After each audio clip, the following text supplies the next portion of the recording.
Good afternoon and welcome to our next session on the Aspect, oh, there we go, I'm getting excited there, the Creative Workshop series.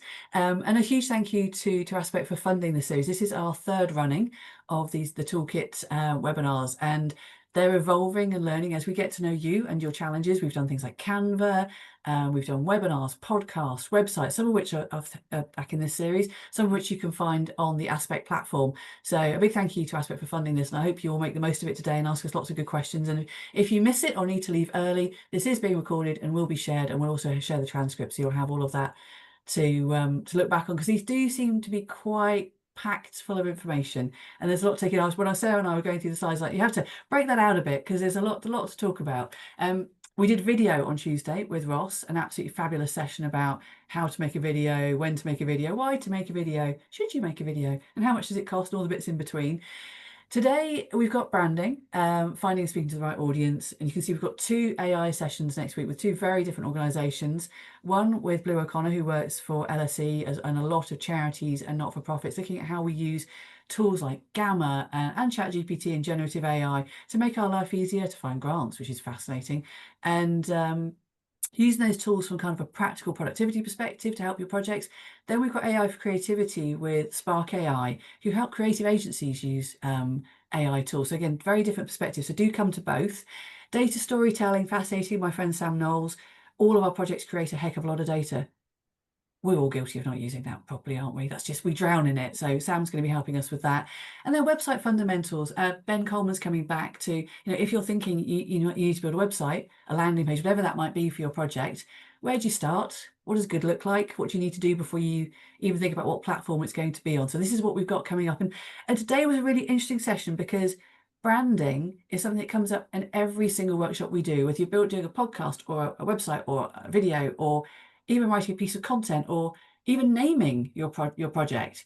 You think about branding. But what does branding mean? So now we all know what the weather is like. I have a question for you, is what does brand mean to all of you? I'm going to stop showing. You can bring up your slides while I've got everybody thinking on that one.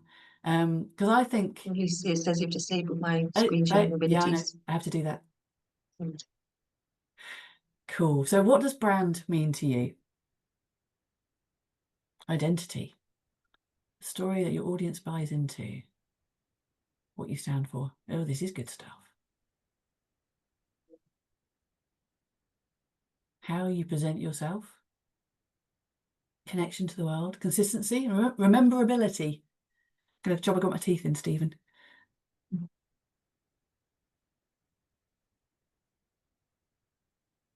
Ready to launch a new podcast series. Good timing. We like that. Accountability. How you communicate your audience, organisation to your audience. How people talk about you. Oh, there's some good stuff in here. I think we have some warmed up audience there. I think you're on the right. Oh, yeah, this is great. There's some good stuff. I'll go home. You know it already.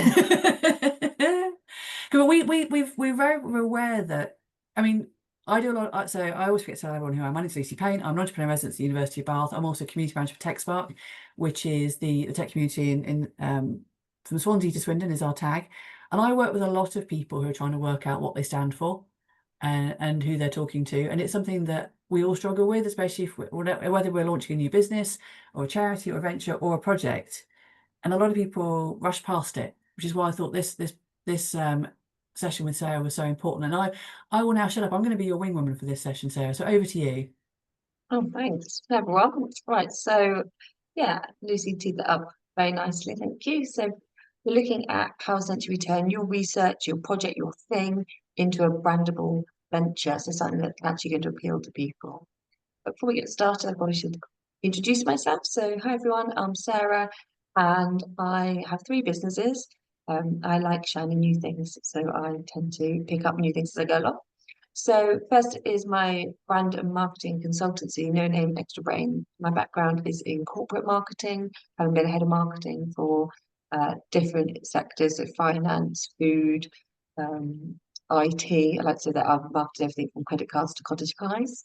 And more recently, this year, I opened Nook and Huddle, a co-working space in my local high street in Malmesbury, to offer kind of a connection for people, bringing people together to be able to work, not just stuck at their kitchen table anymore.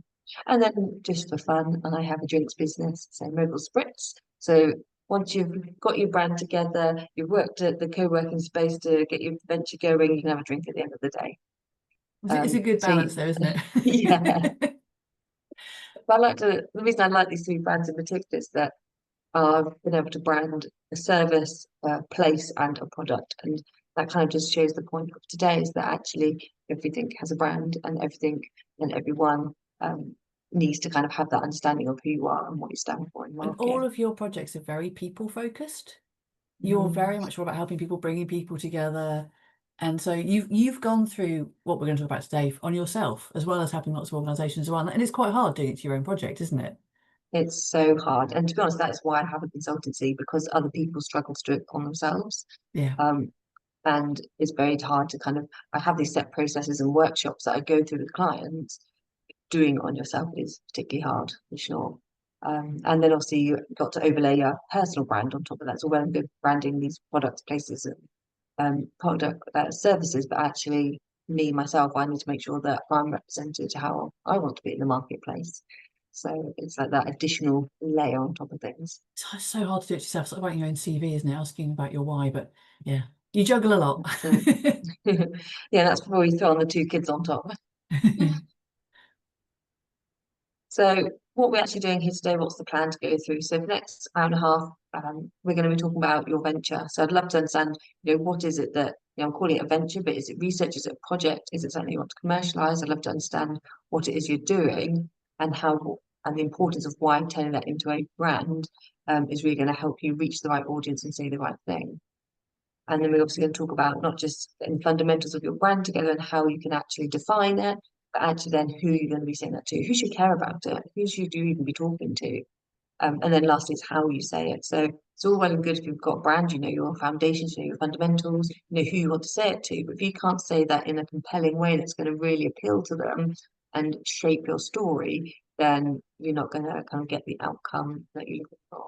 I thought it was And really interesting. The answers around what is brand is that everybody went straight to identity and personality. Nobody said logo because obviously which is brand. good. It's really good. You're basically well done, Mhm. everybody. You've all got gold stars because you're You'll on the pass the right test. mindset already. Because brand is how you make somebody feel. I was gonna and another gonna make you do some more work. Could you give us all a one line on your project? Which I know is going to be really hard on some of the projects, but what is your little one-liner on the project or the the research, whatever you're working on, the reason you're here today, that the project you want to expand the reach of, can you give us a little bit of an essence of what that is? Because ultimately the principles of brand are the same whether you're a person, a product, a place, or a service. So that's what's like good from this perspective and all my different businesses that the principles of branding are the same. But actually putting the content together today was really interesting because actually doing it for you guys as an audience is obviously quite different being academic, being research based rather than product based. Personal brand seems to be a thing that's become much more of a conversation recently. I don't really remember that being a Completely. thing. But actually think personal brand within academia has been something for a lot longer because that reputation and Mhm. those relationships that you build have always been far stronger, maybe in a corporate environment, sorry, an academic environment over a corporate environment. Children are not the future, they are the present. Listen to their voices. That, do you know what? What a great Love that. line. Rights for children. Nice. But I love that as an elevator pitch. I already want to know more. Yeah, no, Well, I because do. we're not doing sales today, but everybody hates the idea of sales, but that's a sales pitch for me. That's a brilliant elevator. Mhm. Rights for children. Nice. Everyone else is Well, big furiously typing. topics. Try podcast is oh, discuss and share ideas at no cost. Yeah, a platform. More resilient Scotland. Professional training pathways and well-being. Mental health support for people with serious illnesses. These are some really big, impactful Big topics, topics. Mhm. which is also a struggle from a branding perspective because there's a lot to talk about, which is also a challenge. Where would you start? So it's one And it's experience how in you this. disseminate it down to Yeah, your one liner essentially. yeah. The key theme is connections, isn't it? In all these projects, Mm. a lot of these are bringing people together to make a difference, Yeah, to make absolutely. change, to share a narrative. Wow. Thank you all. Amazing. There No, you go. that's really, and it sounds like a lot of those are they've got momentum already. Um, Oh, Kristen, don't worry. Yeah, I I'm know really, I'm like we intrigued we by these now, we so t- I we gotta Cri- we totally come out the respect chat Kristen. naturally. A Yeah. one-liner is hard, and we might have different one-liners depending on your audience as well. That's something you're going to talk about. It's that you might have a different narrative for different people you want engaged in your project.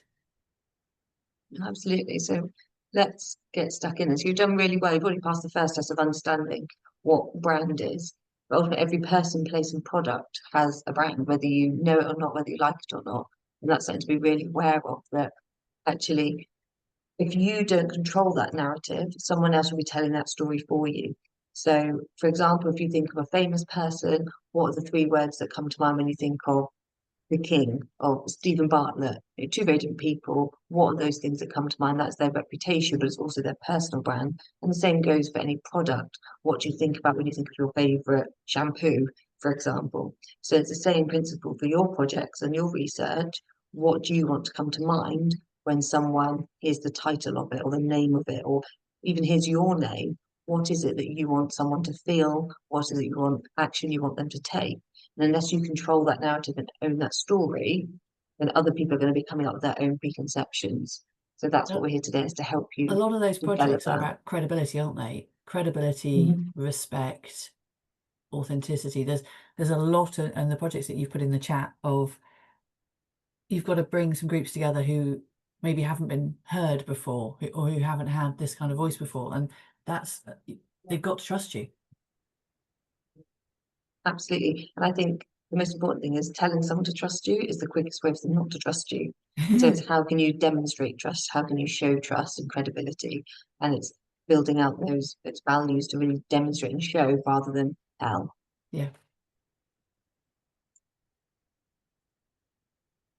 And ultimately, you want to shift where you are now, which is from that knowledge creation, that research, to value delivery. How can you demonstrate that what you've created is actually of value to someone else? You might have the best idea in the world, you might be the right people, but if people don't know who you are, what you stand for, and understand what it is that you're doing and why they should care about you, then ultimately you're dead in the ground before you've even started. So branding is how you make people to connect and care with what you're doing. You ultimately need to ask yourself, so what? So if you're saying something, if you're creating something, so what? Why should someone care? Why does it matter? And why is the thing that you've created should it appeal to the people that you're talking to? And it's having that shift in your mindset from that, okay, I've created this thing, now how is it going to offer a value to someone else?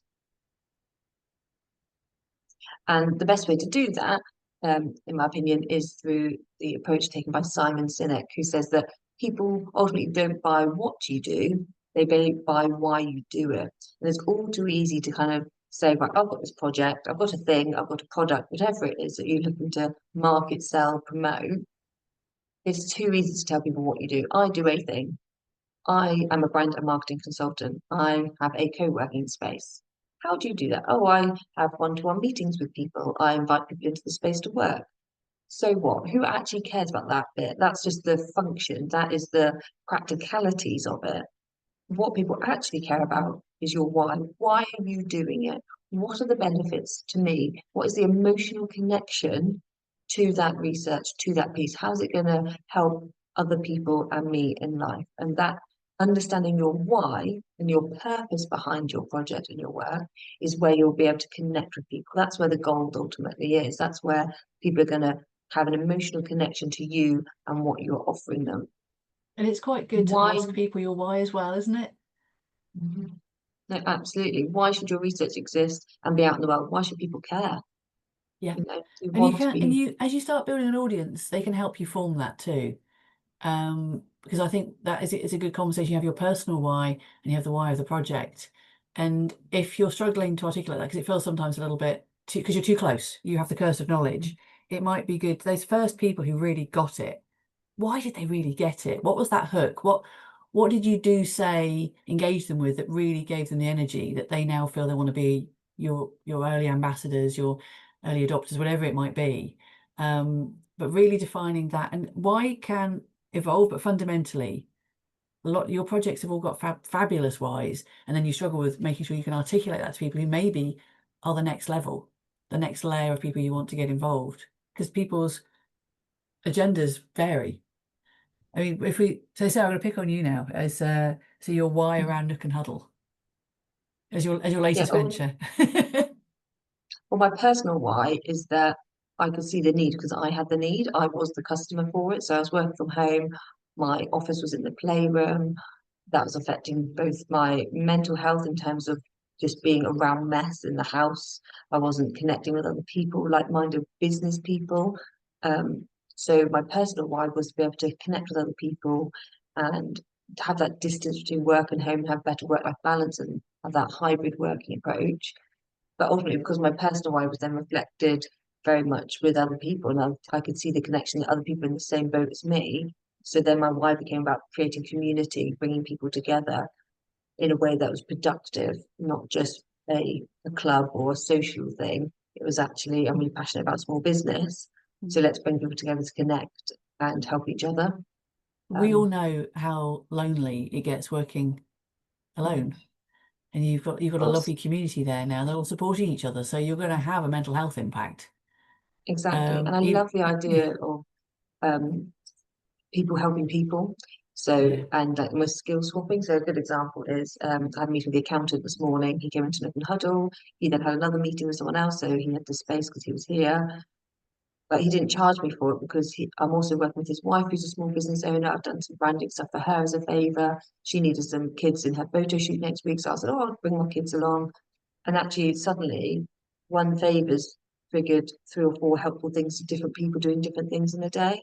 And suddenly Collaboration. that Yeah. productivity level has gone up and the collaboration and the feel good factor and it's people helping people and And that's my that's what a why lot of the ultimately. projects that our audience looking at are collaborative projects. They can't do this alone. There's a number of players they need to get involved, whether it's which we've got NHS and governments and other Mhm. organisations, but also other academics and people like ourselves. There's a whole community that want to engage as well. So that creating that secret sauce that gets everyone together.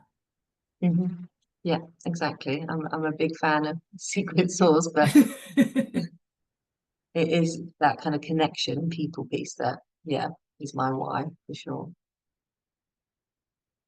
Oh, that's why I think I put in the YouTube video for Simon Sinek's now the clip's not working. But basically when we share the slides afterwards, it's worth watching Simon Sinek's video, Start With Why, and he explains it really well. So if you've not seen that before, it's definitely worth watching on YouTube. Now I'm I about to shall add click that through that video. to I get love his into TED that. Talk. Don't read the book, just watch the TED Talk. It gives you Oh, the essence. 100%. I've got the book and it's good, but 5 minute video and you're like, He got it. kind of runs out of point, doesn't he? But I think Oh, I there's can't also click now. It won't let me go through to try and go to the video. oh, I'll show it afterwards. But yeah, I think that and also the how to work it out. There's a couple of videos I've got of another one of him going, I don't know where to Perfect. start with this. So I shall share those afterwards. But ultimately, your why, that's step number one. That's the most important bit to start with, because once you've got that, the rest of your grounding principles can kind of fall off it. And with brand, as we said, it was great that you didn't all go, oh, it's a logo. Actually, what brand is, it's about building that story, those foundations, that strategy around your project.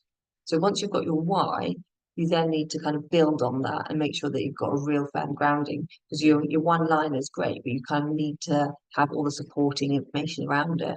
So the first kind of piece to look at is your mission statement. So this is what is the change that you're looking to create? What is the important thing about your project that you're really driving forward, that you really want to create in the world? What is that thing, your why? How's that going to grow into your mission of the action that you're going to take? Next one is your values. Now, your values are ultimately the most important things to you that aren't going to change your guiding principles. So this is where that kind of that trust, those ethics, that um, authenticity piece comes in.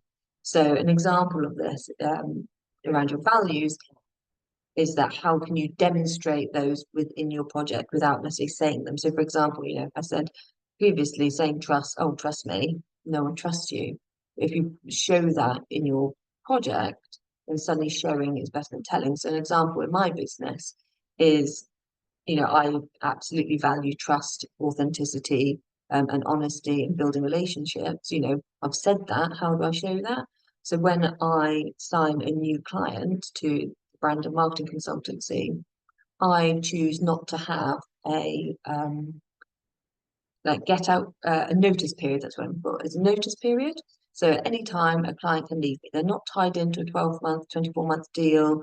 They're not stuck. They're not having to pay loads of money to get out of the contract with me. I have no notice period. If they do not feel that I am continuing to add value to their business every month, and they don't feel like they need me, they've either outgrown me because we've done loads of great work together, or they've changed their mind about how they want to grow their business, or something shifts within our relationship, they can walk away without a problem. And that's because I know I want to add value to their business every month. I work really hard for my clients.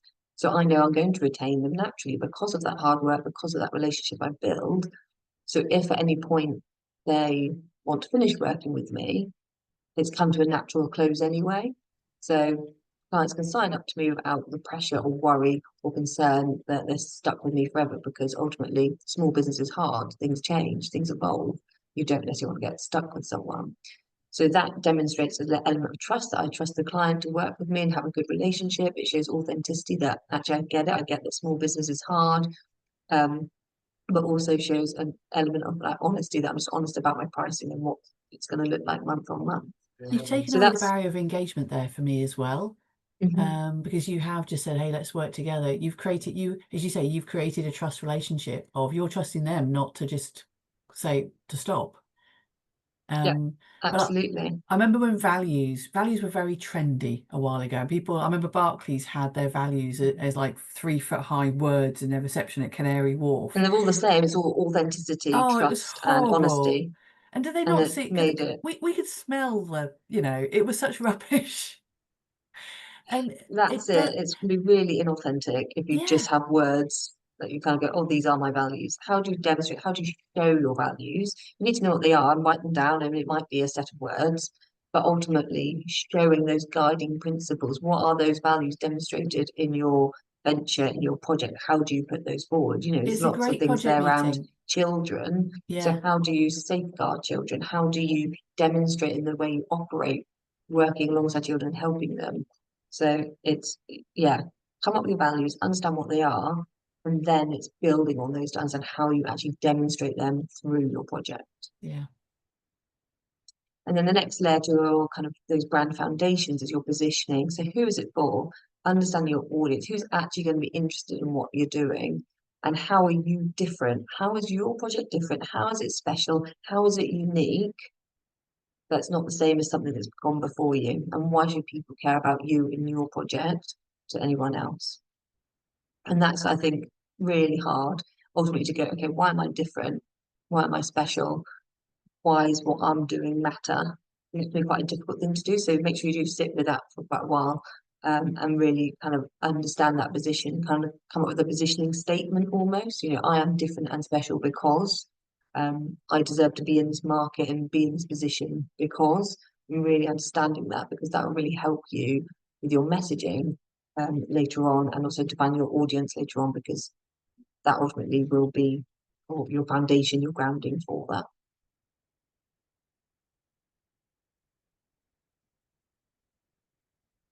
So we've talked about kind of those building those foundations, you know, your why, your mission statement, your values, your positioning, and really getting to grips with why people should care about you, why you're different, why you're special, why it's important. But then you need to know who is important to hear that, who should care about the work you're doing. You put all this effort, you put all this time in, you're really passionate about it.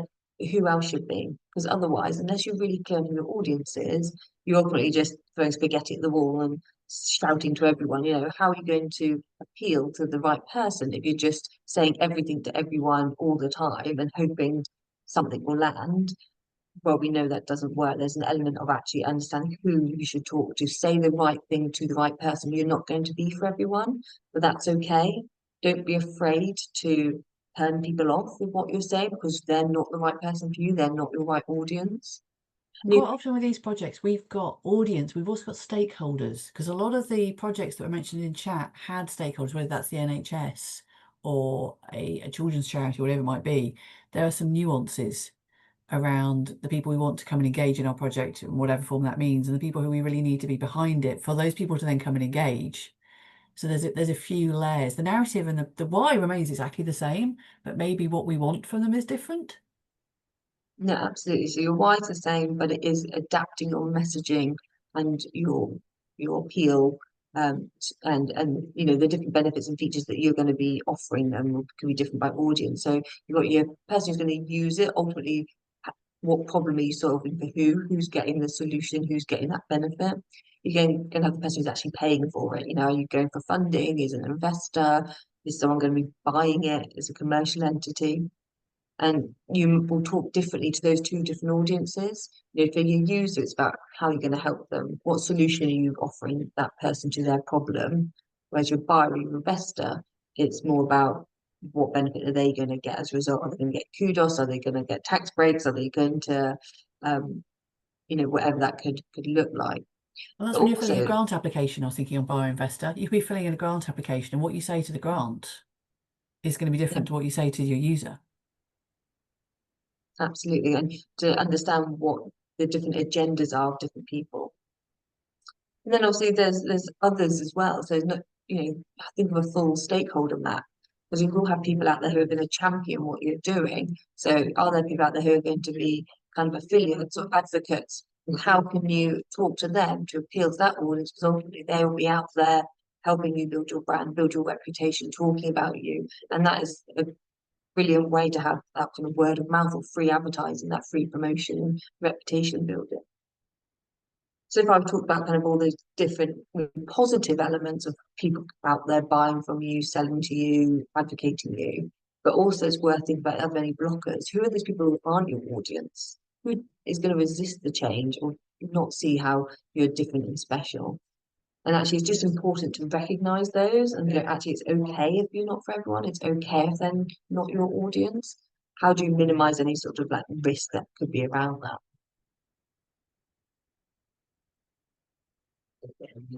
So ultimately, your brand is the destination. Your marketing is the GPS. It's how you get there, but you want people to land and understand on your brand. So land on your brand and understand what you ultimately stand for. So if you don't know what you stand for, who you are, or who you're for, then how can you expect your audience to know who you are and what you stand for? And ultimately, you'll just be wasting your time and money or funding, credibility on marketing that isn't going to work. So get those foundations right first. Understand what you stand for, so your values, your mission statement, your why. Who are you for? Who's your audience? And also your core messaging, which we're going to go and talk about shortly. And then you can go and worry about your marketing. So I know you've already had the session on video. Well, that's great if you're having a video about your project. How are you going to talk about it? What are you going to say on that video? What are you going to say is your why on that video? Why should people care about you? So it's making sure that you start with your brand first, your foundations of who you are, what your project is, and what's it stand for. And then you can look at the different executions for that. So whether it's a website, yeah, social media, whatever it might be. And even if you've got going, actually, if you've got going, it's sometimes easier, isn't it? If you're absolutely, ground zero, I'm just going to start now. You are trying to work that out. If you've been going for a while, it's really valuable to take some time and review it, which people think it feels like a luxury, but if you are doing a podcast, building a website, I still think applying for any funding, whether that's internal or grant funding, the key thing I've read when I'm reviewing grants is that first block. That first block on any form of funding is the why, really, isn't it? It's like, tell me about your project. And if you can't hook somebody where they intuitively get what it is, who it's for, why it's important, you're not going to get the money.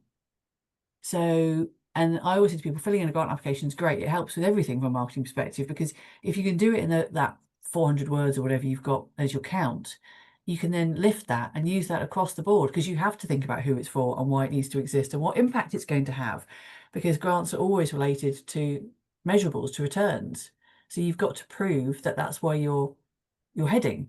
And back to your destination analogy there, Sarah, because I think it's so easy to skip over this bit and just get on to doing, because that's so much more fun. But you won't get the impact of the doing without this bit.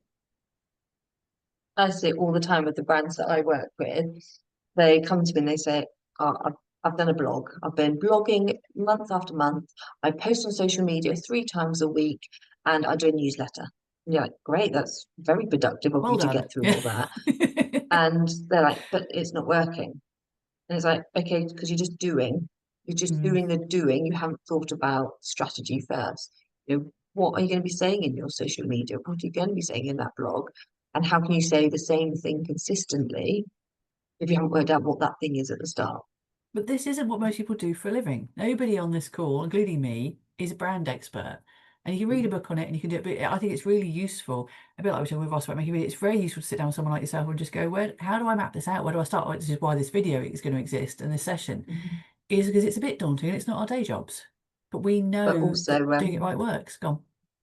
I was just going to say, similar when we've worked before, Lucy, I'm very happy to offer my strategy workbook for free. So there's a digital copy of it, and it literally is step by step to the things we're talking about today. It is focused on a commercial business entity, but the principles of branding are all the same. So working out how you write your mission statement, what your values are, because I'm very aware that when I do webinars like this, I say, yes, you need your vision and you need your mission and your values.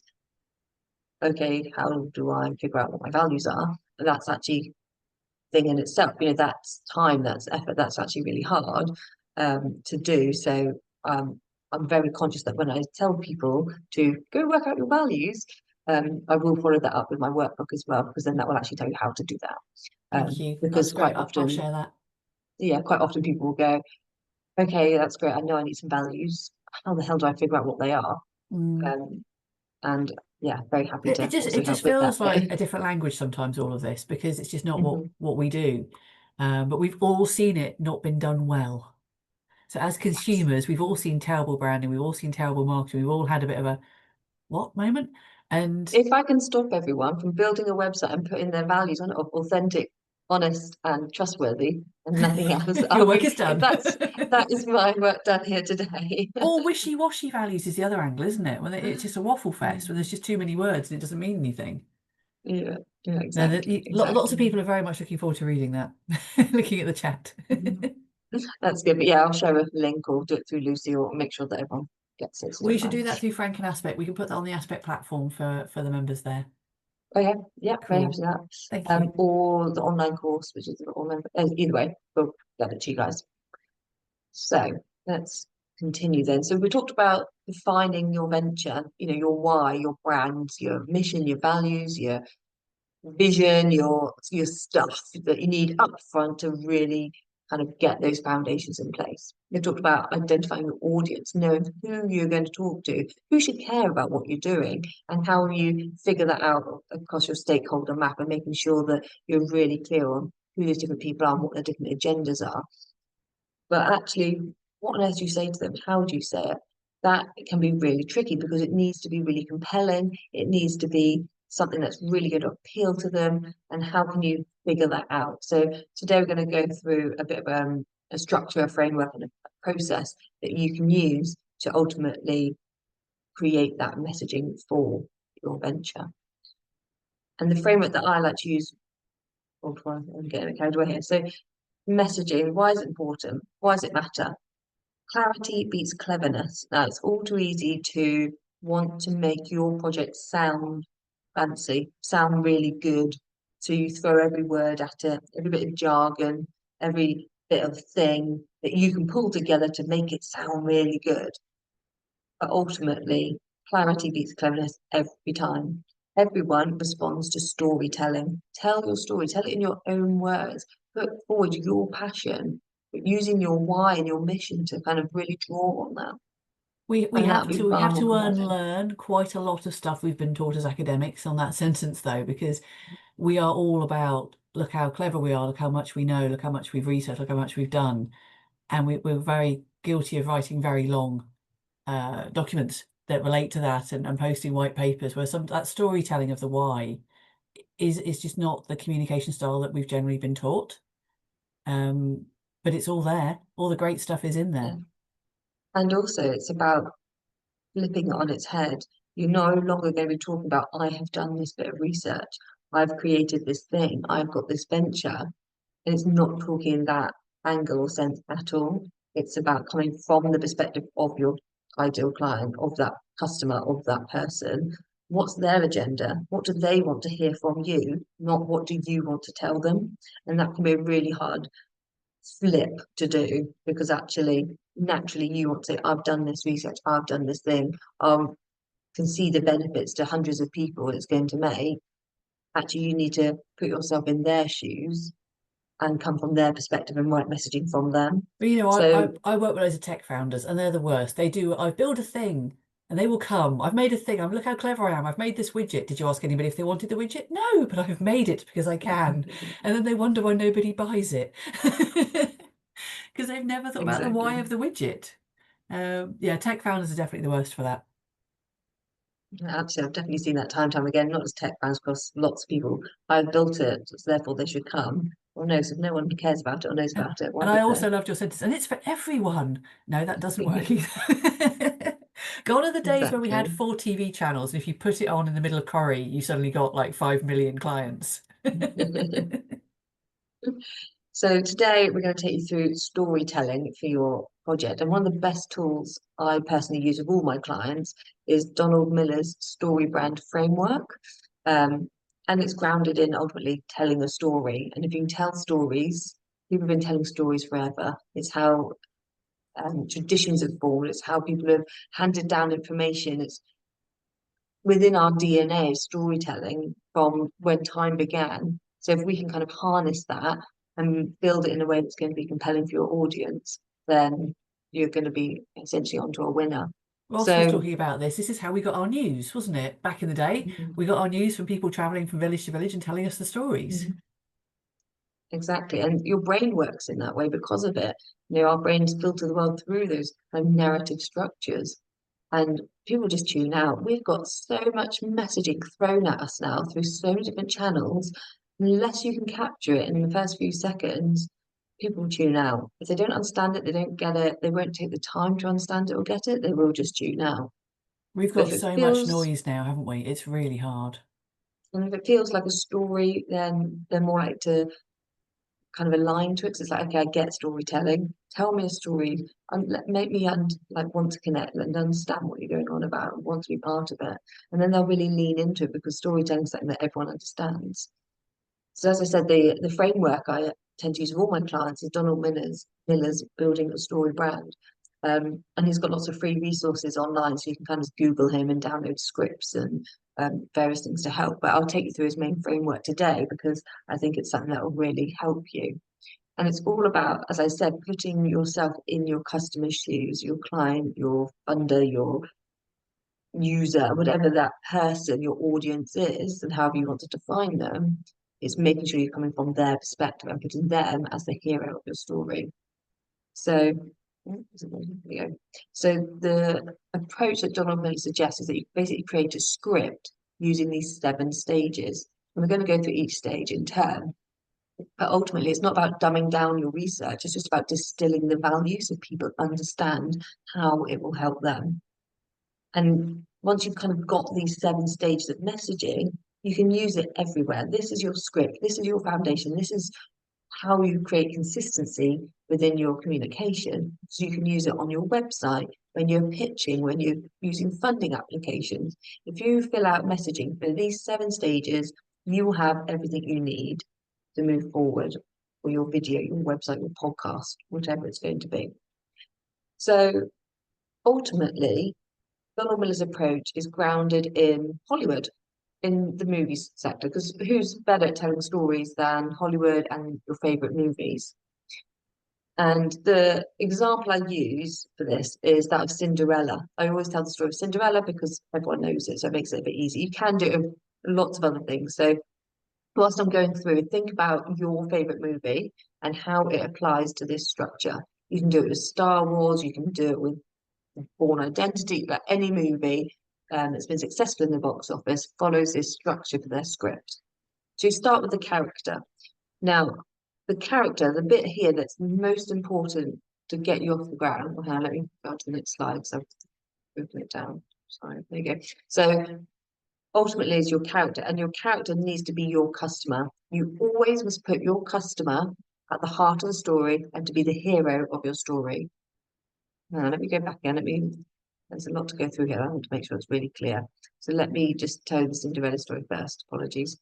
So Cinderella She's our character. She's the hero of the story. Cinderella's got a problem.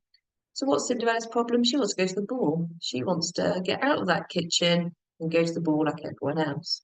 She can't do it alone. She needs some help. She needs to meet the guide that is the fairy godmother. And the fairy godmother gives her a plan. She says, "Don't worry, Cinders, we'll get you to the ball. You just need a carriage and a dress, and I can sort all that out for you. But the call to action, make sure you are home by midnight because your carriage will turn back into a pumpkin. And if it turns into a pumpkin, everyone will know that you are Cinderella and you'll feel awful and be exposed and you want to avoid that failure. Don't worry, all will be well. You'll meet the prince, you'll get the glass slipper and fall in love." So these are the 7 stages that Donald Miller suggests that every successful messaging or movie script goes through. So they have the character, the person meets the guide, comes up with a plan, they have a call to action, they avoid failure and end in success. So has anyone got any movies they've thought of?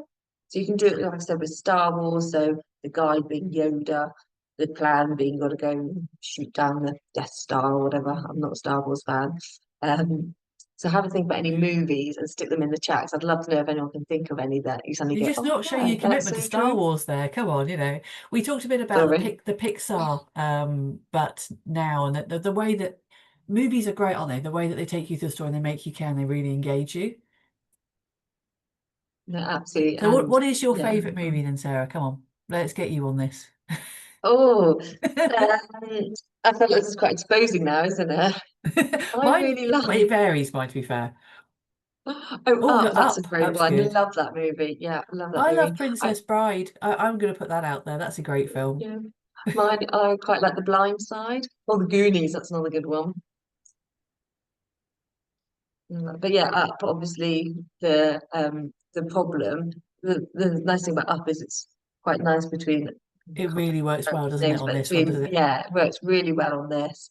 But you've There's a lot kind of of very got uplifting movies here. We've got Chicken Run as well. We've got some very uplifting another movies great here. one. Yeah. Yes. But again, if you take a minute to kind of go through, oh, another fan of Blindside. So, Uh, so we're you like go almost through thinking these, you can we're actually making apply a it. movie of your project. So to go back to Ross and Yeah. making the video, if we're making this is what we would do, and this is also what you have if you are pitching for money, for example. You always start every pitch deck starts with a problem, doesn't it? So this narrative is used for so many things, So inside once out. you've got your Yeah, script, you literally can use it across everything. So nice. let's go now explain that better. I will go through each stage in one at a time to take you through it. So the character, this is your audience. So this is putting your audience as the hero of the story. As I said, it needs to come from their perspective. It's too easy to put yourself as the hero. I'm Sarah or no name extra brain and I am a brand marketing consultant. Well, actually, no, in this story, you need to be the guide. You're the expert. You're the person who's created this research, this thing that's going to help people. So position yourself as the guide, not the character. Make sure your audience is always the character. On this one, so say one of the examples we had was working with children. So you've got the children really isn't our customer. They are the person that we are hopefully going to be supporting and having the impact on. Would you make Mhm. the child the character that we're wrapping No, around to so support? Gone. uh, that's a really good question. It depends on who is benefiting. Obviously, the child isn't necessarily appropriate to always talk to, so it might be the parent. Yep. And actually, the parent is the one with the problem because the child might be oblivious to the problem. Okay. Actually, it's the Yep. parent who understands it. So it's just understand that dynamic. Yeah. Um, I've worked previously with care homes, and that was really interesting because similarly, you're talking to the customer who's the care home resident, the person living there, but ultimately it's their family that are putting them in that care home. The people who want to Um, help them, maybe. So it's, yeah, Exactly. your So it's kind customer of in that that scenario. stakeholder map coming back Yeah. again. And it might be that, so basically with this script, you'd write a script for each of your audiences because you talk to them differently. So ultimately on your website, you're not going to be talking to the children necessarily. So who are you talking to? Is it the parents? Is it the schools? Is it the policymakers? And so you do the script from that perspective of who you're talking directly to at that time. You Yeah. might need a secondary script for children that you need to make sure you've got a way of explaining your research, your project, your venture to children. So it is that you just have to have multiple scripts for different audiences. A nice Should response from Matt Luber there about I co-design with children and young people, but I'm working on a video with policymakers and practitioners. So again, she's gluing the pieces together. Mhm. No, yeah, exactly. That's brilliant. So yeah, think about, as I said here, who are you helping? Is it the policymaker, the community, the child? Who is your primary character in your story? As long as it's not yourself, because the character has a problem. Ultimately, there's a problem, there's a conflict, there's something you have identified that this piece of research can solve, help, support, whatever it is. Now, the challenge that they have could be external, internal, or philosophical. So it could just be how they feel. Quite often in business, the philosophical can be around ego. And we see that quite a lot with the problem of actually, I want kudos, or I don't know how to do this thing, but I don't want to tell anyone I can't do this thing, so your thing will solve my problem. So it is thinking about the functional problem that you are solving internally or externally, but also are there philosophical problems that you can kind of touch on as well, because they tend to be really powerful because they're kind of that emotional side. You want to clearly define the problem that you're solving. So, as I said, not just technically, but how is it going to make your audience feel? How does someone feel about having this problem in their life? Is it wasting their time, money, effort, energy, emotional strain? What is it that is holding them back? And what's that friction that they're experiencing as a result? Once you really know what their problem is, you're able to then really position yourself as the solution to that problem and ultimately position yourself as the goal guide. So thinking of yourself as being that fairy godmother. So I was just reading the chat, but yes, everything will be sent out afterwards. So the hero doesn't fix it alone. They might need someone, they might need some help, and they need that guide. So how are you going to help them, support them? How are you able to show empathy and authority in your space? So these are the two really important things, that not just saying, I'm an expert, trust me. We've already touched upon that. This is where you need to kind of really put out your values and your why. So empathy, how do you show that you understand their struggle? So yeah, I've been there too. A lot of the stuff I do as a brand consultant, I get because actually I've started my own businesses, developed my own brands, and it is hard work. So I get it, and demonstrating that empathy is really important. But then you want to couple that with authority. So just be like, yeah, it's really hard, isn't it? I get it.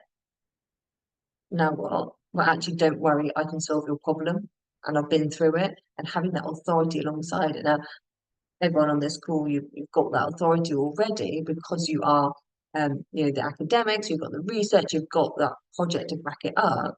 Is now positioning yourself and your personal brand to position yourself as the guide in this scenario. So as the fairy godmother or the Yoda or whoever you wish to model yourself on. So they've got a problem. You've said that you're the guide and you can help them. Now what? Now it's the time to give them a plan.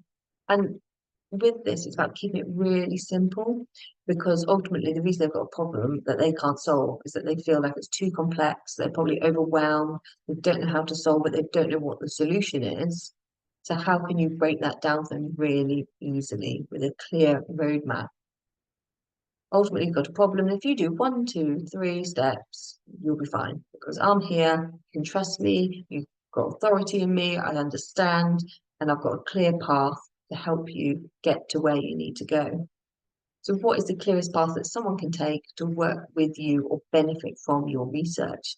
You need to have a really clear process, a clear approach, a clear way to contact you.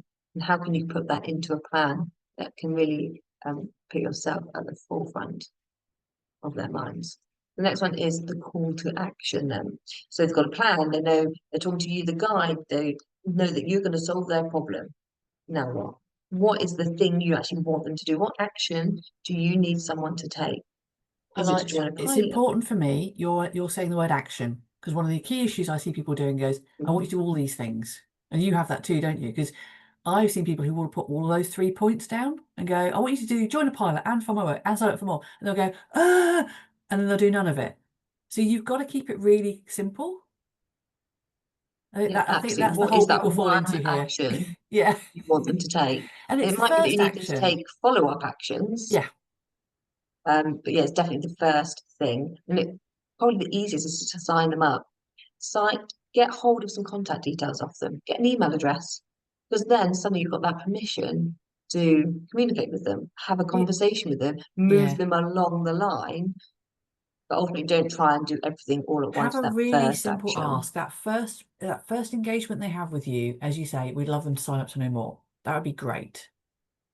Because we can't ask them to give us some money just yet, because they may not have a clue what we do, and we can't ask them to maybe join a pilot. 'Cause we may not know where they are, for example. So make it, if it's too difficult, we won't do it. If we're overwhelmed, we won't do it. You can lose, because if you've got them to actually your page or whatever it might be, we don't want to lose them by confusing them. No, exactly that, exactly that.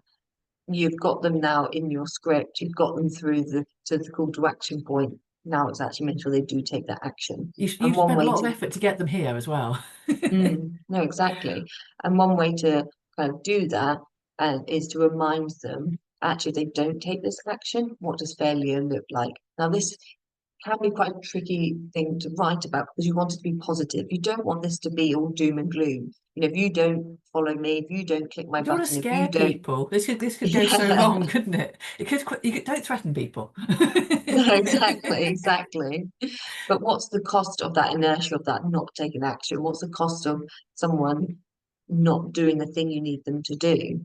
This isn't about fear mongering. This isn't about scaring them. It's just about painting the consequences. You know, if you don't come to me as a brand and marketing consultant, you could waste a lot of time, money, and effort on marketing that just isn't going to work. And that's just a fact. You know, get that help at the start, build your foundations from the start so you don't waste that time. So it's about saying it in a way that's helping them to avoid that failure and making that mistake without the fear mongering. But it's a really important kind of step to take because otherwise it's all kind of saying, I can solve your problems, come to me, click this button. People will always have a wobble. People will go, oh, And it should could I? be, And we it's can't just make this putting that change without your wobble. help, couldn't it? Because we are hoping people are going to engage with our project or join our community or be part of our venture or whatever it might be. It could be we can't do this without you. We need your voice. We are community driven. But if you're not part of this journey, the failure could be that the change doesn't happen. Absolutely. But then, of course, they do click your button, fill out the form, fund you, whatever it is you need them to do, and you end in success. But it's also, so it's really important to remind people what that success looks like. What's the transformation that you're going to be offering? How's them being part of your project or involved going to better them, the world, and what's that win look like? Because actually, everyone loves a feel good. So ending on a real positive, empowered kind of message is a great way to kind of leave that good feel and support that brand messaging at the end that, you know, if you come to me and do all these things that I say, then look how great it's going to be. And it can be Isn't that small wins fantastic? because there's a lot of really big projects that you guys are working on. Some of those are huge tankers that you're looking to move, and the wins can be small. We can start that conversation, we can have that meeting, we can get that, that call into whatever government meeting, for example. There's lots of small wins because I think you can go back through this cycle, can't you, in different conversations. Yeah, absolutely. And it's, you can, once you've kind of got your 7 steps, you kind of got your overarching messaging for your project, you absolutely can take the bits that are relevant at different times. You can rebuild it for different audiences. It just gives you that framework to apply to different scenarios that you're in at any one time.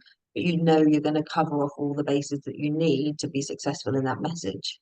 And your project, like any business, should have, okay, back to Nook and Huddle, you have a series of successes, you know, securing the premises, doing the renovation, getting the first tenants in, being full, being profitable. Every project has wins. And each So milestone's an opportunity to communicate it, talk about it, yeah, and they're not all PR it. huge. Some of them feel quite small, but they're all really important because they move you forward. Yeah, absolutely. So celebrating those and bringing your community and your people and your followers along on those journeys, which you do brilliantly on social media, is really important to just go, hey, we're moving. And sometimes if it's a big complex problem, it doesn't feel like you are, but you are, because somebody's got involved, or we've got some press here, we've got some profile here, or it's just having all those milestones in there in your project that you can then bring your community in, and don't forget to tell them what you're doing. Yeah, the incremental wins all that build on the brand, the overall feeling that someone has for you and your project, for sure. And it's hard when you're in the middle of it. Sometimes it's hard to realize that's a win because you're in the middle of it. Yeah, absolutely, absolutely. So just to summarize then, that framework and what we're talking about, why is it so important? Well, ultimately is clarity, because you will get seconds of someone's attention to be engaged, to be interested, to understand what you're doing. So you need to say to them what you need to say clearly and quickly and concisely. So having this framework will offer that clarity, so you know exactly what you need to say and how to say it. Next one is focus. It keeps your message light and tight and repeatable. So that's what's really important. So we've got to it's about consistency, saying the same thing over and over again in the same way, because that helps build trust, it helps build credibility, it helps people understand further every time they hear the same message. But also you'll get to a point where you'll be sick of saying it. And so it's reminding yourself that just because you're sick of saying it, most people have only heard it once or twice, so they won't be sick of hearing it. So it's keeping going over and over again. We see this mistake made kind of in commercial businesses quite often, where they'll rebrand because they think, oh, I need time for a refresh, I need to re-engage, I need to revamp things.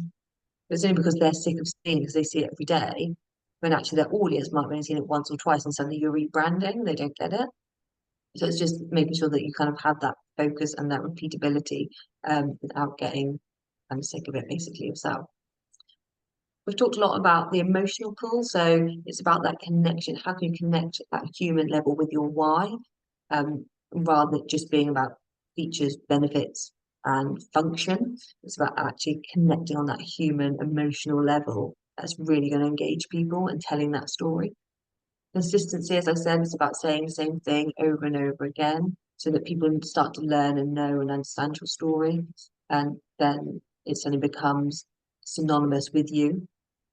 And conversion, because ultimately you need someone to do a thing, whether it's commerciality or not, whether it's sign-ups, whether it's funding, you ultimately need to get someone to do a thing for you, whatever that looks like.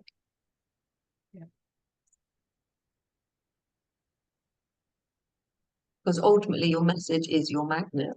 Your brand is what they feel, but the message is what they hear. So you want them to feel a certain way. So you build your brand to kind of conjure up that feeling. And then your messaging is how you actually put that out in the world. So you want it to be clear, emotional, story-led. You become a magnet for the right people if you do that.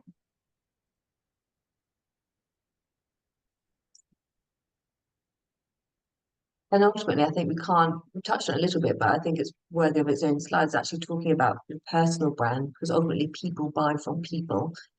In the story brand framework, it's about putting your customer at the heart of your story and making them the hero.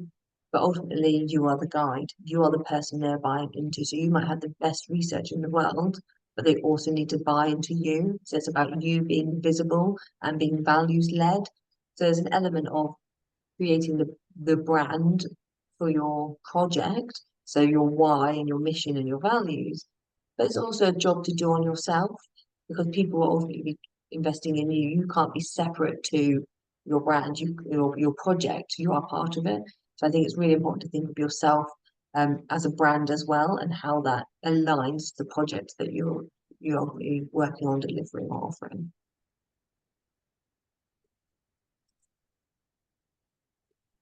So kind of pull that all together then, ultimately, the first steps need to take us around defining your venture. So it's creating that brand. So whether you feel comfortable with the idea of brand or not, you still need to define your venture in a way that is emotionally connected. So your why, not just your how and your what.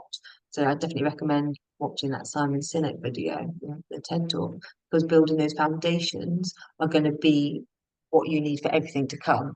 So rather than diving straight into creating the website or the video, you need to know what you're going to say on that website and that video, and that starts with your why that emotional connection. You then need to understand who you're going to say that to, because ultimately saying it to everyone means you're going to be for no one.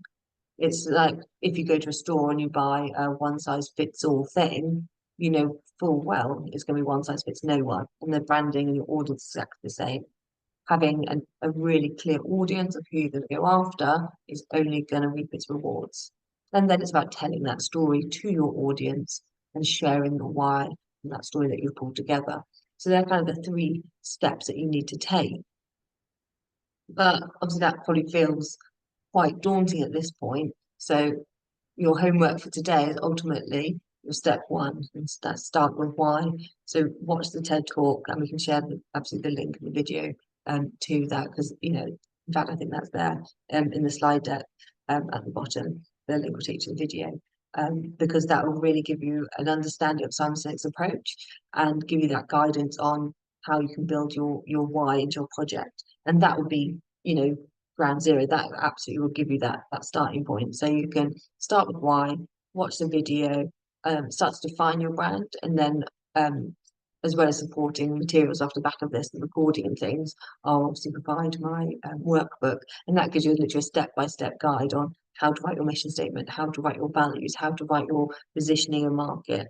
And that is guided for kind of commercial use. In terms of business branding, you absolutely, the principles of branding are the same across your projects today. So you absolutely can apply those principles to your projects and use that workbook.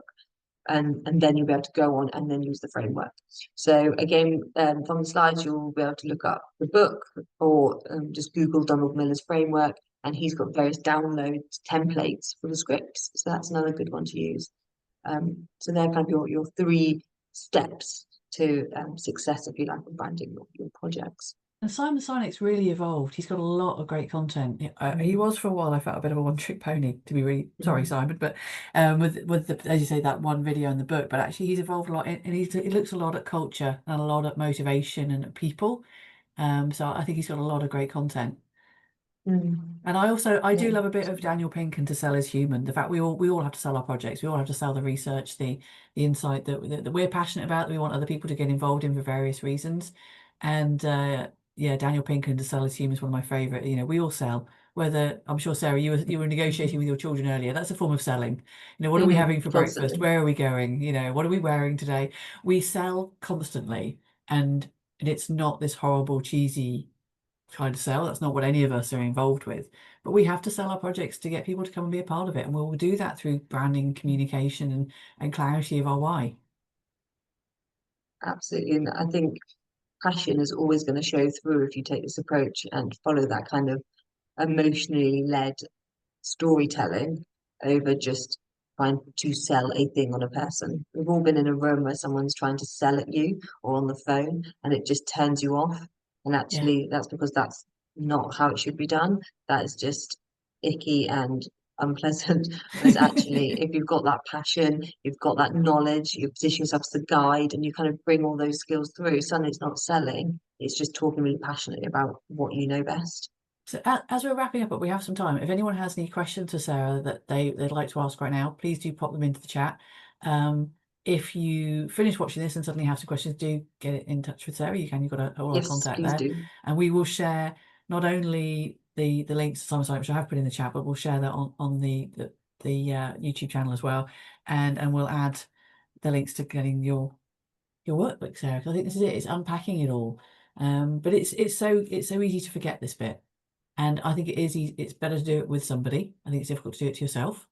And work it through. You all have the stories. And I also think a good thing to do is maybe recording yourself when you're talking to somebody about your project. Because if you sit there with a blank sheet and try and type out your story, it won't flow. So record yourself, which I know also sounds horrible as a sentence, but if you're doing a call with somebody who wants to find out what you do and why you do it and how you do it, record yourself and then review what you say and how you articulate it. Yeah, I'm a big fan of templates because it means you don't have that blank sheet of paper. Now, Mm. your template is a starting point. You'll then go on to evolve it and write it in your own words and do your own thing. But just not having that blank sheet of paper staring at it, hoping the words will come, is, yeah, really hard. Good question from Emily about, do you have any good resources to help you understand map your audiences? Yeah, so there's a freebie on my website actually, I think. Maybe. There's I do personas. So think of your dream person that you want to sell to or engage with or get involved, and literally map out their persona. So give them a name, give them an age, give them a hobby, and really work that through. It might be that you have one already. So you have a dream customer or client, so use them and map them. And once you've kind of got that persona of or avatar or however you want to call it, once you've got that character that you've built out, you can then look for replicas and copycats and lookalikes and start building your audience that way. So start rather than going, I want the whole of the UK and I want all of the UK who are men above 50. That's quite a big space. So really narrow it down. Start with what's one person look like and then build it up. And that links in quite nicely to Sarah's question about how do you frame your story when you're not offering a solution or the audience you're targeting isn't who you're directly helping. For a research project might be exploratory. It's who are you talking to? So if you're doing that exploration, you've still got target people. The people you've mentioned, so that you've got people you're targeting, which could be a collaborator or an employer. That's where you're going to start, isn't it, as to who that persona is going to be. You're still going to map out who is going to move your project forward on day And why one. will they care? Why does Yeah. that person care? Why should they listen to you? And that's ultimately becomes, the problem, the challenge of what is it that they're interested in? And Why if you're should they care? exploring and you're exploring and going, okay, this is where I think my project's going to be, and I think these are the people who are going to help me, you can still go, right, okay, so who is that? What is out of that pool of people who I think might be able to help me? What is the nuances of that demographic? So building that persona of the person who is really going to get this because they're working very much in that space or they've previously talked about this. You can still build that persona to go and find, and it doesn't matter, it might be 6 people who you know are really going to help your research project move forward at this stage and help it evolve. And also you can think about the philosophical piece as well in terms of the problem that they might have. It might be that actually by backing your exploratory research, it gives them kudos, it gives Mm. them credibility, it makes them look good. You can support whatever it is they're doing as a result. So it doesn't necessarily have to be this very functional. Mutually beneficial. I know a lot of Yeah. research is. It's a lot of it could be just going out and saying, I'm really passionate about this. Who can I work with on this? Mm. A lot of No, collaboration. Cool. Cool. Well, to be fair, good luck to you all. Thank you all for joining us today. Do join the other 4 sessions we have left coming up in the sessions, and I will make sure that I get these videos uploaded onto our YouTube channel for tomorrow. So the end of the week, that is tomorrow, and then Frank and the Aspect team can share those with you so that you can watch these back. But get going. Don't be afraid to build. I love building little character personas. But these all gets you to ask really good questions. So Sarah, thank you very much for your time today. you're welcome. And yeah, and you can connect with me through the QR code or just search for me on LinkedIn if you've got any questions. I'm very happy to follow up with any questions. And lots of food for thought. I say that's the key thing with these. There's a lot to Mhm. take in, so that's why we record it, because otherwise, yeah, where to start is always the overwhelming bit at this point. So, but thank you all very much. Have a good rest of the week. Take care. Thank you.